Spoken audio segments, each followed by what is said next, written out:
I'm a cog in a giant machine. And once my cog stops working, I'll be discarded and replaced by another.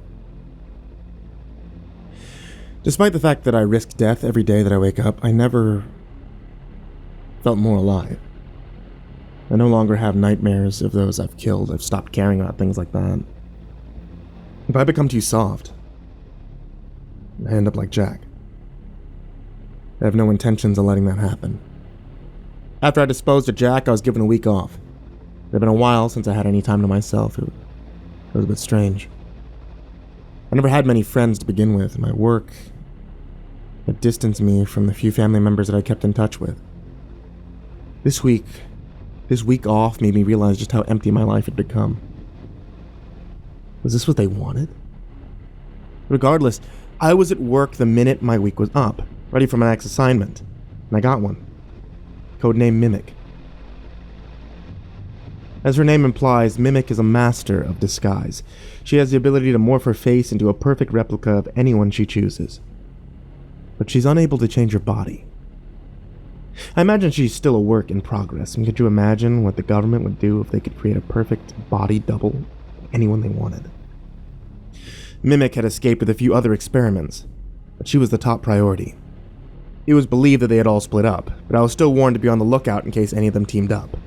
Due to her ability, Mimic would be incredibly difficult to locate. Because of this, several hunters like me were given her as an assignment. If our information was correct, and she had not made it out of the city we live in yet, but if she had, we may never find her. The only way that we'd be able to identify her is by a distinct scar on her left shoulder. The government had set up roadblocks at all the city's exits, while our hunters searched within. 3 other hunters and myself were given a quadrant to search. Mimic had no family, so she would either have to break into somewhere or find an abandoned location to stay.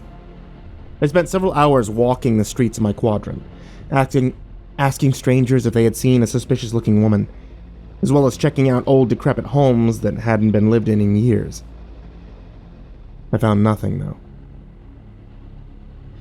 That was until I was approached by a slender, young-looking man, probably in his early 20s. "Are you looking for someone?" the man asked. "Yeah, it's hard to explain. I'm looking for a girl, but I'm not entirely sure what she looks like," I replied. "Aren't we all?" The man chuckled before continuing. "But I may be able to help you. I saw a girl run in an old abandoned building around the corner. She was acting pretty weird, constantly looking over her shoulder. Maybe she's who you're looking for." "Thanks. I have to go check right now," I said, as I pushed past the man, not giving his words a second thought. I quickly made my way to the building and let myself in. To my amazement, Mimic was actually there. But it wasn't quite what I had expected. Mimic was tied to a chair. I knew it was her because her scar was in clear view. No other hunters had contacted me to tell me that they had moved into my area, or that they had found Mimic, so why was she tied up? That's when I remembered who told me that I would find her here. A stranger. Before I could even turn around, I heard his voice. "It's a gift. She's quite important to them, isn't she?" It was a strange young man I had just met, but he wasn't behind me. He was in front of me, near Mimic. How had he gotten in front of me? I had almost sprinted here. "Who are you?" I asked. "That's not important right now. Aren't you gonna thank me?" "Oh, wait, that's not important either. The real reason I'm here is to deliver a message to you," the man said. "A message? From who?" I was perplexed. As I said earlier, I make contact with almost no one. "Don't look so confused, friend. It's from your girlfriend. Have you already forgotten her? Dahlia would be upset to hear that," the man mockingly replied. I immediately cut him off. "Dahlia's not my girlfriend. Dahlia's a demonic doll that I want nothing to do with, unless it involves a large fire." I was almost shouting. The man laughed before responding. "She said you'd say something like that. Regardless, she just wants you to know that she's coming to pick you up soon, and that she really misses you. Now, if you'll excuse me." The man turned and began to walk away. "Where do you think you're going?" I said. I pulled out my tranq gun. I aimed it at him. He didn't respond. Nor did he stop walking. I fired. My aim was dead on. Well, it would have been, but the dart passed right through the man as if he wasn't there.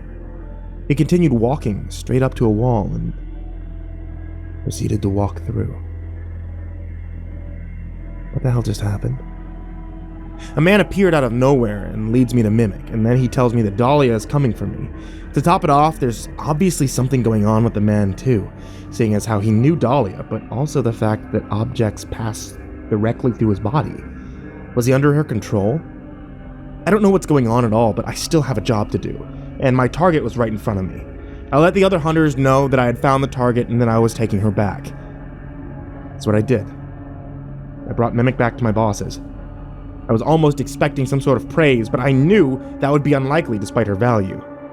I'd be surprised once again when I made it back to the holding facility, though. The whole place was in complete lockdown. Well, whatever was able to be locked down. Half the building had been blown off.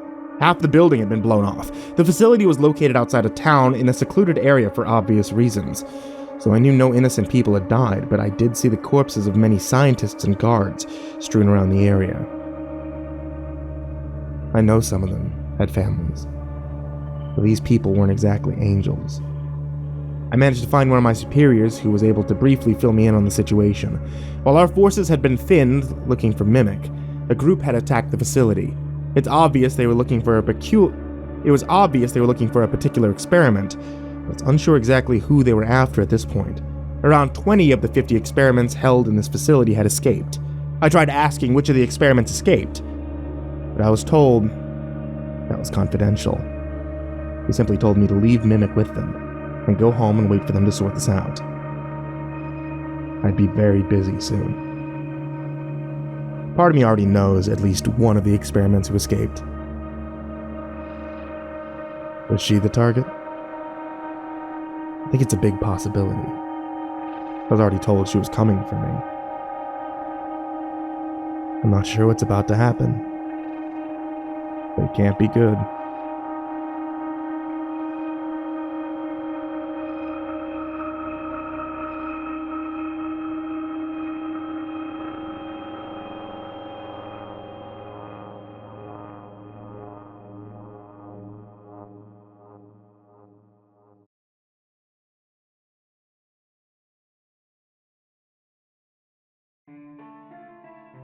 Hey there kids, it's me, MrCreepyPasta, and I wanted to tell you all thank you so much for listening to tonight's story, or watching tonight's story if you're on YouTube. If you're not on YouTube, that means you're probably on the podcast that's available on iTunes, on the Google Play Store, and is now actually available on Spotify, and doesn't use as much data. So, hey, that's a thing. If you guys aren't listening on YouTube or Spotify, then I have no idea how else you could have found me. Unless you found one of those books on Amazon. You know, the CreepyPasta Collection Volume 1, Volume 2. Those are things too. Oh well, I don't know how you would have heard me there, seeing as this was recorded like 2 years after those came out. Well, anyway. Thanks for listening, folks. And sweet dreams.